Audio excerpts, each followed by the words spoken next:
Hey guys, it's been a while since I posted a video on YouTube. Kind of reluctant to share a lot of what I'm going through with Gulf War illness. Um, yeah, it's really hard to talk about with most people because most people don't understand. Um, so I guess I'll recap on what I've been going through since I've last dropped a video. So I met with a neurologist at Palo Alto. His name is Dr. Chow, professor of neurology at Stanford. He did a spinal tap, and I have elevated proteins in my spinal fluid and a low white blood cell count, which kind of correlates with the low white blood cell count that they keep finding in my serum when they do my CBCs. He's basically saying that I'm just one of those individuals that tests abnormally out of the general population, which is kind of ironical, given my symptoms and all the things that I've been complaining about for the last 3 years. He did an MRI of my brain, and the lesion on my pituitary gland appears to be stable. Though they're not really comparing it to the MRI that I had after I had the surgery.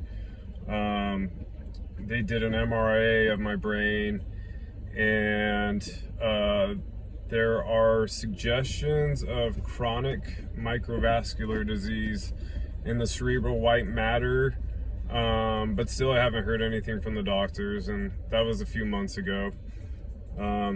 Just constantly dropping the ball, just constantly battling the VA, They would rather deal with the psychiatric symptomology versus finding out what's physically going on. And, they find things that clinically would correlate to what you're claiming, and then they don't do anything about it. And then they're like, no, go see a psychologist, blah, blah, blah. And I wish that were the answer. I've done the SSRIs, I've done the therapy, I've done the counseling. I'm still at it, still trying to give it a shot to see if it makes a difference, but that's really not the problem, There's definitely something going on with my central nervous system.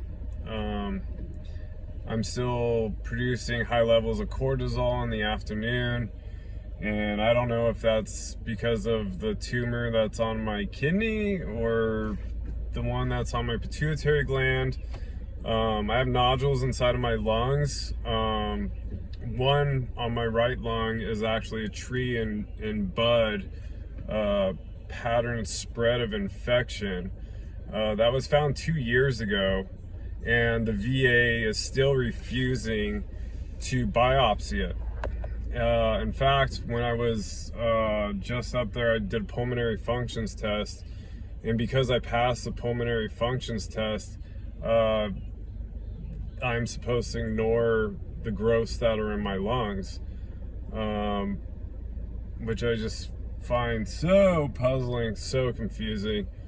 It's been a challenge. I'm dealing with acupuncture now. That's kind of my pain management for right now. I've tried gabapentin, pregabalin, and whatnot, and that just doesn't seem to help anything. Lately, I've been listening to this podcast called Gaslighting the Warfighter, and it's super interesting. I mean, it's super neat to see. I mean, disappointing, but super neat to see that there are so many other veterans in the same boat. I mean, there's tons of them. And we are constantly just fighting this VA, and they know what's up. None of this is psychosomatic. I mean, we've all been told that, every one of us have Gulf War illness. It's, and I think that the kicker for me is the VA trying to act proactive about the whole situation. I worked with the War-Related Illness and Injury Center at Palo Alto VA with this very notoriously famous Dr. Ashford, and I'm like kind of confused about what he's actually doing as far as the Goal for Illness program and whatnot, because he's actually a psychiatrist. And so I'm like, you know, that I think that's really questionable that the VA has put him into that position. But regardless, I spent a whole week with those guys, and they dissected my VA medical files. They refused to look at my civilian medical files before I actually got really, really sick in 2018. And for some reason, they have access to some of my military records, my medical records, that I have no access to. Been trying to get them for the last 2 years. No one can track them down. But anyways, so the Goal for Illness team went through my records, and they had a nutritionist, like a neuropsychiatrist, a dietitian. I spoke with a neurosurgeon about my pituitary gland. And it was interesting to find like all these things that all the other doctors at the VA would just overlook. So I have a diminutive main cerebral artery. I have an early bifurcation of my posterior cerebral artery. And I have white lesions on my cerebellum. But no clinical correlation. No one cares. No one's trying to figure this out and to see if they could be causing my problems. So Dr. Ashford's team went ahead and basically put those in his notes in his report of my week-long study, and also suggested that I had some unknown variant of Lyme disease that I contracted in basic training at Fort Leonard Wood. I definitely had some symptoms back then. I mean, I had some rashes, I had some joint pain and stuff like that in boot camp. But yeah, nothing, I mean, no major red flags. But that being said, with all these findings that Stanford's medical research team has basically found, they have asked the VA to go ahead and move forward and correlate some of this stuff.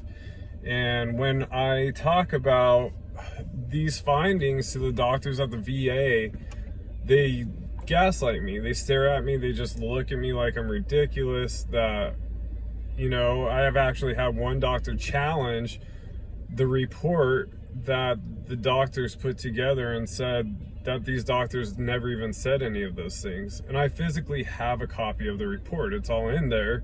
It's just that these doctors don't want to take the time to read it. So yeah, just dealing a lot with that lately. You know, trying to deal with the mental health aspect of all of this right now has just been really, really challenging. As you guys know, like any of you that have known me for 3 years, it's been a roller coaster. And so right now, I'm basically waiting to hear back from my neurosurgeon in Colorado to move forward with removing the pituitary tumor again and seeing if it might alleviate some of my cortisol levels and help with an increase in testosterone, because I've been dealing with like a lot of fatigue lately and just being really, really tired and all the things that go along with it. So anyways, guys, I'm back. You can expect more out of me, and in the next few days I will drop another one. And if you haven't had a chance, go ahead and listen to Gaslighting the Warfighter. I believe that podcast can be found on burnpits360.org. I know that I listened to it on Spotify. So anyways, I'm about to head in, go to the gym, get in the sauna, get my joints all heated up. I'll catch you guys later. Thanks for watching.